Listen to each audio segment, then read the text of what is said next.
It is 12 minutes past 9. Let's do Deal or No Deal. I signed for them after the Euros, and after my first day's training, I was driving home. I was actually thinking, regretting it. What have I done? Like I walked into a circus. It's amazing, isn't it? Phil, good morning to you again. How are you? How are you getting on, lads? We'll get into all our deals here in a moment, but I do want to just bring up the Pep Guardiola pre-match press conference where he called Big Sam Allardyce a genius. Was this Pep super trolling by knowing full well that his team were in incredible form and they were going to kill a team who they had a little bit of revenge in the air against that West Brom side who'd frustrated them so recently in a match? Was that what he was doing? Did he already know what the result was going to be? And he was like, oh, this guy's an absolute genius. Watch me tear him apart. Well, Big Sam will be a genius if he keeps West Brom up by the looks of it. I mean, he kept them in the changing room for an hour after the game to tell them a few home truths. But going back to what Guardiola said, obviously it's 6 weeks since that 1-1 draw. And obviously following day, Bilic was sacked. But what City have done since has been pretty remarkable because, you know, they had a few games called off, but they've kicked on since that first half against Chelsea, where they obviously had a break. There was a game postponed against Everton because of COVID, and they were unbelievable in that first half. And since then, they've shown exactly why they were the pre-season title favourites. And we kind of wondered that day at Stamford Bridge, was it a case of City are unbelievable again, or Chelsea really bad? I think the way things have transpired, a bit of both, where obviously City have gone on to win all their games and Chelsea have sacked Frank Lampard. But I think City would have known going into that game last night they were going to win. But sometimes as well, Pep says lovely things about managers because it's almost like Big Sam gets lulled into a false sense of security going, Pep ain't so bad. Maybe I won't park the bus as much as we usually do. And then, boom, Pep and City absolutely smashed them 5-0. And, you know, some of the goals you saw last night, you saw Mahrez scoring that classic goal that he scored the season Leicester won the league, where you know he's going to cut in on his left. You just can't stop him. Sterling with his customary hat miss from 2 yards out because Mahrez put it on a plate for him. And Gundogan's just gone to a different level in terms of his finishing. Yeah, looking really dangerous at the moment. And if they get De Bruyne back in 5 or 6 weeks' time, all's going to be well, and maybe they'll get a striker in the form of the returning Sergio Aguero from COVID, so we'll see. There is today's the 27th, not long left, a couple of days left remaining in the January transfer window. The question that we asked in December has not been answered yet. Will Liverpool sign a centre-back, and what happens if they don't, Phil? Well, I think it's too late now. Even if they sign a centre-back, the reason people were having this conversation in December, it was because they were dropping points. We mentioned West Brom. You think back to that game, the West Brom game, the 1-1 draw, where Joe Matip goes off in the game, and when he's off the pitch, West Brom get the equaliser. Looking at the league table now, Liverpool are obviously 7 points behind City. Just looking at things, if they've won those games, so think back to Liverpool obviously beat Spurs, then they go and they beat Palace. And you think, look at their fixtures. They've got West Brom, they obviously have Newcastle, they have Southampton, Burnley, and they have Manchester United. Say for example, they don't beat United, but they win the other games. They're ahead of Man City. They're 4 points ahead of Man City with the same games played. But now they're 7 behind, and City obviously go to Anfield in a few weeks, but damage is done. Liverpool are not going to win the league, and a lot of it is down to, the injury. Virgil van Dijk, at the start of the season, they took a calculated risk. Lovren had gone. They said, right, Van Dijk never misses games, so it's Van Dijk +1. So you have Van Dijk plus Joe Gomez. Joel Matip, I would always play ahead of Gomez, but obviously Matip is always injured. And then you have the option of playing Fabinho, which he played at Stamford Bridge when they won 2-0 earlier in the season, beside Van Dijk, and he was excellent. But obviously Van Dijk gets injured and the plans go out the window. Now, what do you do? See, if you want to play centre-half for Liverpool, they're looking for a certain type of player, and the way they obviously want to balance the books, they don't want a stopgap where in 6 months' time there's surplus to requirement because Van Dijk is back and Gomez is back, and they're looking at this player that they've brought in as a stopgap, thinking, we don't actually need you. But that's why people would suggest, why not just get a loan deal done? Because what you're taking away, obviously, from the fact that Fabinho is now playing as a centre half. He's done a very good job, but you're now missing that bite from Fabinho in midfield. And it was very noticeable the other day as well. Obviously, Reece Williams played, and I don't think the lad should be anywhere near the team, but that's where they're at the moment. But I still think Jurgen Klopp surely looks at that situation against Manchester United in the Cup game. Okay, I know it's only the FA Cup, but what are United brilliant at? They're brilliant at counter-attacking with space in behind them. Reece Williams is not as quick as Joe Gomez. He's not as quick as Virgil van Dijk. Surely you say to your centre halves, just sit a little bit deeper and take away a bit of that space. I know you think back to the Arsenal game at the start of the season where people were looking at that high line going, it's ballsy at times. But Klopp said after, you look at the risk and reward, and the reward is far greater. But that includes when you're playing Virgil van Dijk. Van Dijk ain't there anymore, so the risk and reward now, the balance has flipped there. I mean, look, it's a question we can never know the answer to. But would a manager less wedded to his system have adapted differently than Klopp has adapted this year? Well, I mean, Klopp is looking at the system that he's played, and he said, I've won the Champions League, I've won the Premier League, so why would I change anything? And I don't think it's a drastic change to say to your back four, just sit in a little bit. Does that not then mean the gap between them and the midfielders is so big that there's space there and you get torn apart slightly differently? No, I'm talking about bringing the whole unit back, because I know it obviously depends on, you don't want a gap between the midfield and defence. You're not pressing anymore. Well, you could still press, but maybe your press doesn't start as high up. You wait till that first ball is played into the midfield area and then you swarm the opposition then. I know Liverpool like to put you under pressure from very first ball played out by the goalkeeper. So, look, I think the encouraging thing from Liverpool's point of view, even if I don't think they're going to win the league this season, but it's not like previous times over the last 30 years where when things go wrong, there's no sign of them kind of getting back up to that level.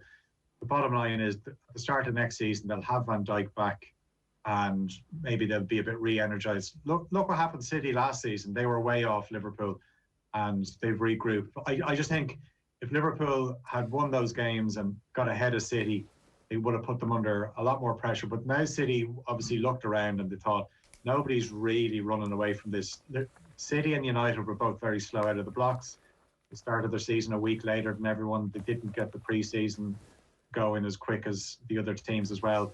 And now they're the two teams at the top of the league. But City look like they're just going from strength to strength. And they're 7 points ahead of Liverpool. They'll be further ahead. We did say at the time that the right thing for Liverpool to do once they'd won the league was to stop chasing points totals and stop chasing anything that's the point where they should have taken a bunch of their frontline players off at the end of last season. The league was won. Stop playing them in games. Put them on holidays. Bring them back for a full pre-season and get ahead of things. They didn't do that. And yeah, but I don't think that's the problem though, Ger. I don't think playing them is the problem. I think the problem is when you don't play them. So, okay, they take them out for the end of last season and put all those point totals aside. The drop-off is still too much. As in, you say to your front three, okay, obviously they've brought Jota in who's injured at the moment, but you take, say, Firmino and Salah out of the team and you're putting in the likes of Origi and Shaqiri. They're just not the same. You might get away with it in a one-off game. Like you think back to the night that they beat Barcelona 4-0 and there was no Salah or Firmino, and Shaqiri and Origi came up with some big moments in that game. But over the course of, say, 5 or 6 games, you don't get away with it. The drop-off just is too much. And we've talked about this before at Liverpool. Their first 11, I still think if they have their fully fit first 11, they beat City in a one-off game. It's a better game this season than it has been in recent years. One last point on this, right, is that I think they're really going to regret not making the signing at this point, because they're a club that has been so well run. When you're making the case that they'll have a spare wheel at the end of the year when Gomez comes back and when Virgil is back, that they'll have this other centre back if they were to buy somebody. But so what? They're really rich. They've had a brilliantly run transfer kitty and campaign over the last 4 or 5 seasons where they've they've sold squad players for ridiculous amounts of money, and they will probably be able to do that again if they so desire, that they could have afforded to make the summer investment, bring it forward into whatever centre-back they're going to buy. So Upamecano is on our list here, that he's obviously a massive target now, obviously going to be linked with Tuchel straight away, and could be a transformative type of defender at a club like Chelsea. But maybe him plus Virgil is your defence of the future, and instead of waiting until the summer to spend that money, you spend it now, and if it doesn't work out now immediately, then at least you know what your centre-back partnership is going to be for the next 5, 6, 7 seasons. Yeah, I suppose with Upamecano, from what I see him, is a very raw player, and going back to what I was saying about the high line, you've got to be comfortable playing in a defence where there's a lot of space in behind you. Ball is going to be played over you. How do you react to that pressure, knowing that one slight mistake and the opposition are in, and some defenders just are not able to play that game? I suppose Liverpool are going to get a good look at Upamecano when they play Leipzig in the Champions League, and I would imagine he's not going anywhere between now and the end of the season. So maybe they look at him that night or over the 2 legs and they think, yeah, this guy has what it takes to be a Liverpool defender. But yeah, they could have fallen in the pecking order, because if he goes to Chelsea, he obviously gets to play with, you're looking at, say, he'll probably play with Thiago Silva. It'll be interesting to see how that Thiago Silva and Tuchel partnership or relationship works. I know Thiago Silva said a few things after Tuchel was sacked by PSG. I don't think there was anything too controversial, and he just said it was predictable. But I mean, is that really that controversial? It's like, no, and Christian Falk, not controversial to say Tuchel's going to be sacked by Chelsea.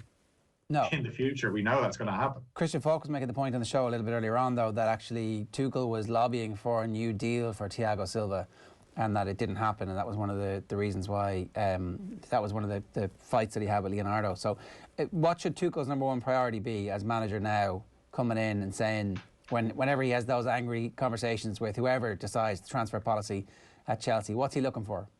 I think he is actually looking for a centre-half, because I'm not convinced by Kurt Zouma, but it's also quite noticeable that they're not great on set pieces. Now, I sometimes attribute a team that's not good from set pieces as they're not set up properly, and that comes down to the coaching staff. And it touches on something that James Maddison said last week after they beat Chelsea. He said, we've watched Chelsea, we know they can nod off at times set pieces, which is not really a great endorsement for the Frank Lampard coaching ticket, that opposition players are saying, yeah, you go to sleep, and that's why they took a short corner. That's where the first goal came from.